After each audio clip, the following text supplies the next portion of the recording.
বর্তমানের স্ট্রেসফুল লাইফে একটা নতুন একটা সমস্যার মুখোমুখি আমরা হচ্ছি। যারা নতুন বিয়ে করছেন তাদের ক্ষেত্রে হচ্ছে যে বন্ধ্যাত্বের একটা সমস্যা দেখা যাচ্ছে, মানে তাদের মধ্যে বাচ্চা না আসার একটা প্রবণতা দেখা যাচ্ছে।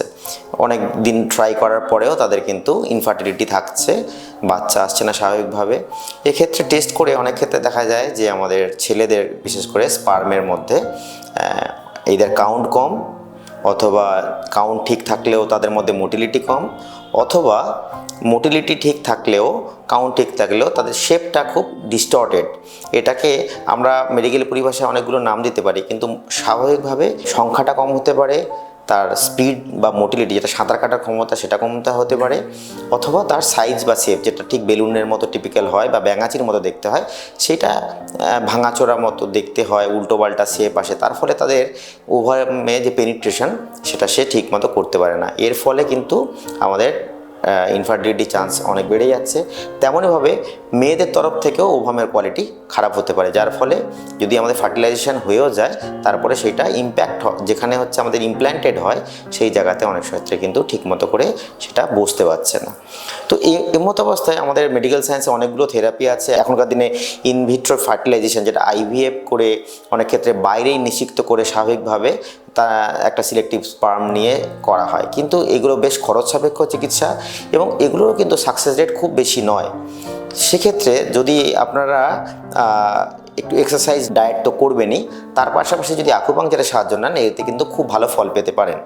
কারণ কয়েকটা সিটিং, অন্তত 10 থেকে 20টা সিটিং যদি আকুপাংচার নেওয়া যায় তাতে দেখা গেছে যে আমাদের স্পার্মের কাউন্ট অনেকটা বেড়ে গেছে, স্পার্ম হেলথও বেটার হয়েছে।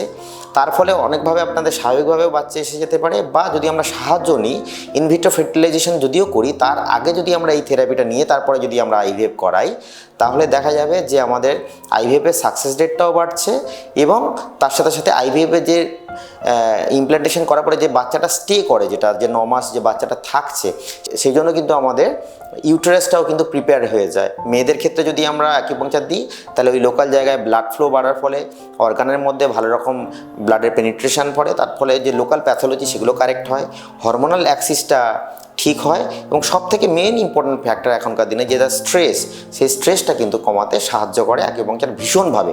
সারা পৃথিবীতে এইটা একদম খুব ভালোভাবে প্রমাণিত যে অ্যাকুপাংচার কিন্তু স্ট্রেস কমাতে সাহায্য করে।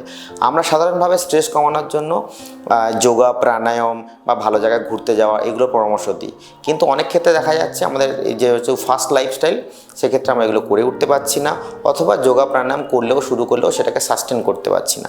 সেক্ষেত্রে আপনারা অ্যাকুপাংচারের সাহায্য নিতে পারেন।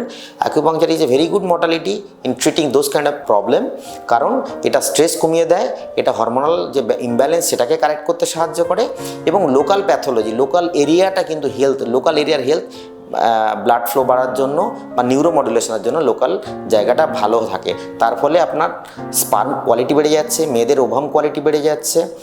যে জায়গাটাতে আমরা ডিমটা নিষিক্ত হওয়ার পরে যেখানে ইমপ্ল্যান্টেড হবে সেই জায়গার যে মাটি, আমাদের বলি মাটি উর্বর করে দেওয়া বা মাটিকে তৈরি করে দেওয়া, সেটাতে সাহায্য করছে।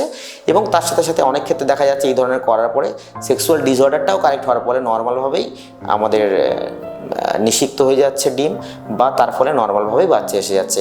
এই জন্য কিন্তু এখনকার দিনে বিভিন্ন বড় আইভিএফ সেন্টারগুলোতে কিন্তু বাচ্চা নেওয়ার আগে বেশ কিছুদিন আগে কিন্তু নিয়ম করে অ্যাকুপাংচার করিয়ে নেওয়া হয়। তার ফলে কিন্তু আমাদের অ্যাকুপাংচার করার পরে আইভিএফের সাকসেস রেট বেড়ে যাচ্ছে, বা বাচ্চাটা পেটে আসার পরে সেই বাচ্চাদের মিসক্যারেজের চান্সও অনেক ক্ষেত্রে কমে যাচ্ছে।